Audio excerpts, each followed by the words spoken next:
Giải chi tiết đề viết dự đoán IELTSbro chủ đề về du lịch. Đề dự đoán cho quý 2 năm 2023.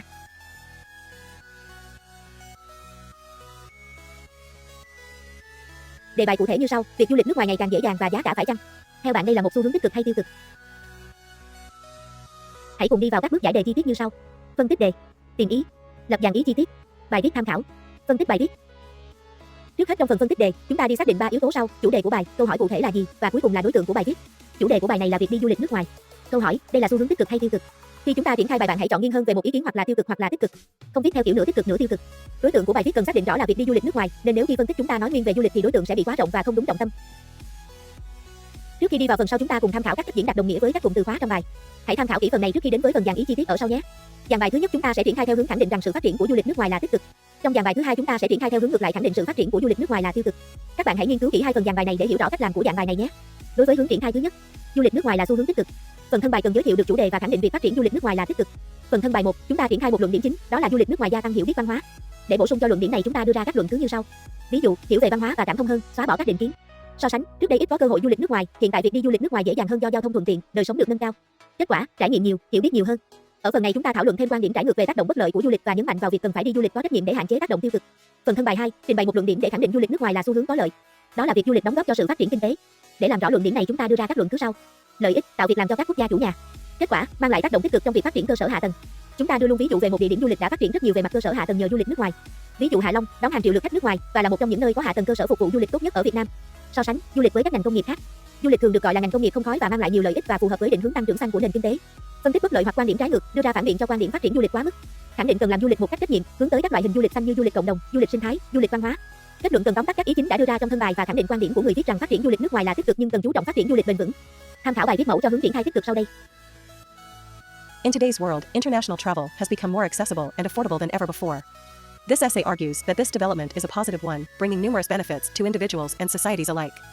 The ease and affordability of international travel have opened up opportunities for people to experience diverse cultures firsthand. For instance, when individuals are exposed to different cultures, they develop a sense of empathy and understanding, which can help reduce prejudice and promote tolerance. In the past, limited travel opportunities hindered such cultural exchange, but now, individuals have a chance to immerse themselves in new environments, fostering a greater appreciation for diversity and a more inclusive global society. It is essential, however, to address concerns of cultural appropriation through responsible travel practices, ensuring that interactions with other cultures are respectful and mutually beneficial. The growth of tourism has significantly contributed to economic progress in host countries. One of the notable benefits is the creation of job opportunities for locals. As more tourists visit a country, there is a demand for services such as accommodation, transportation, and entertainment, leading to the creation of employment opportunities. Moreover, tourism revenue has a positive impact on infrastructure development, as governments invest in improving facilities to cater to the needs of visitors. Although concerns of over-tourism exist, sustainable tourism practices can address this issue, promoting responsible travel and minimizing adverse effects. Many countries have successfully utilized tourism as an economic driver, resulting in increased prosperity and development. In conclusion, the increased ease and affordability of international travel have brought about positive developments. It has enriched cultural understanding, promoted tolerance, and facilitated economic growth. By embracing responsible travel practices, we can ensure that these benefits continue to be enjoyed by individuals and societies worldwide. Thus, it is clear that the expansion of travel opportunities is a positive development in today's globalized world. Các bạn hãy xem lại một lần nữa bài viết hoàn chỉnh cho hướng triển khai tích cực. Sau đó chúng ta chuyển sang hướng triển khai trái ngược để so sánh các luận điểm và luận cứ cho từng hướng triển khai. Đối với hướng triển khai tiêu cực, chúng ta có dàn bài chi tiết như sau. Phần mở bài giới thiệu chủ đề và khẳng định sự phát triển du lịch nước ngoài là tiêu cực. Trong phần thân bài 1 chúng ta đưa ra luận điểm chính việc gia tăng du lịch nước ngoài dẫn tới tình trạng quá đông đúc và xuống cấp của các địa điểm du lịch. Để mở rộng cho luận điểm này, chúng ta đưa ra các lý lẽ và dẫn chứng sau. Hậu quả, quá đông du khách tác động tiêu cực tới môi trường và cộng đồng địa phương. So sánh, môi trường tại những địa điểm du lịch tăng trưởng nóng so với trạng thái trước khi của chúng. Đưa ra quan điểm trái ngược và phản biện. Quan điểm trái ngược là du lịch mang lại lợi ích kinh tế, sau đó bạn đưa ra ý phản biện rằng không thể đánh đổi giá trị truyền thống và môi trường lấy các lợi ích kinh tế. Đưa ra tầm quan trọng của việc phát triển du lịch bền vững. Trong phần thân bài 2 chúng ta đưa ra luận điểm là việc tăng trưởng du lịch dẫn tới đồng hóa về văn hóa và mất đi nét độc đáo của văn hóa. Để củng cố lập luận này, chúng ta đưa ra các lý lẽ và dẫn chứng như sau. Hậu quả, pha loãng và thương mại hóa các nền văn hóa và truyền thống địa phương để phục vụ khách du lịch. So sánh, sự đa dạng văn hóa của các điểm du lịch trong quá khứ với trạng thái đồng nhất hiện tại. Tác động tiêu cực đến việc bảo tồn di sản và bản sắc văn hóa. Phản biện, bác bỏ, công nhận việc du lịch giúp thúc đẩy tiếp xúc với văn hóa nhưng nhấn mạnh du lịch có trách nhiệm để không làm xói mòn hoạt động hóa văn hóa. Ví dụ, đưa ra một ví dụ cụ thể về một địa điểm văn hóa hoặc truyền thống bị ảnh hưởng tiêu cực bởi du lịch. Kết bài chúng ta tóm tắt các ý đã triển khai trong phần thân bài và khẳng định lại một lần nữa những tác động tiêu cực của du lịch nước ngoài. Với cách triển khai này, mình sẽ viết 2 bài mẫu để các bạn có nhiều tư liệu tham khảo nhé. Bài viết thứ nhất, hướng triển khai tiêu cực.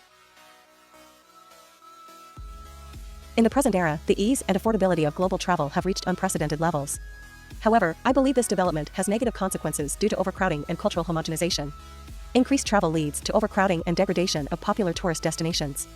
As more people can afford to travel, popular sites become overcrowded, resulting in negative consequences for both the environment and local communities. For example, the Great Barrier Reef in Australia has suffered from extensive tourist activity, leading to coral bleaching and ecosystem damage. This overcrowding not only harms the natural beauty but also disrupts the delicate balance of marine life. Despite the economic benefits, sustainable practices should be emphasized to mitigate the detrimental effects of overcrowding. The rise in international travel has also led to cultural homogenization and the loss of authenticity in many tourist destinations. Local cultures and traditions are often diluted or commodified to cater to the demands of tourists. For instance, in some popular Southeast Asian cities, traditional markets have transformed into tourist-oriented bazaars, selling mass-produced souvenirs instead of authentic local goods. This shift erodes the unique cultural identity and diminishes the true essence of the destination. While exposure to different cultures is valuable, responsible tourism practices should be promoted to ensure the preservation of cultural heritage and identity. In conclusion, the ease and affordability of international travel, while seemingly positive, have negative implications. Overcrowding and environmental degradation, as well as cultural homogenization and loss of authenticity, are significant concerns.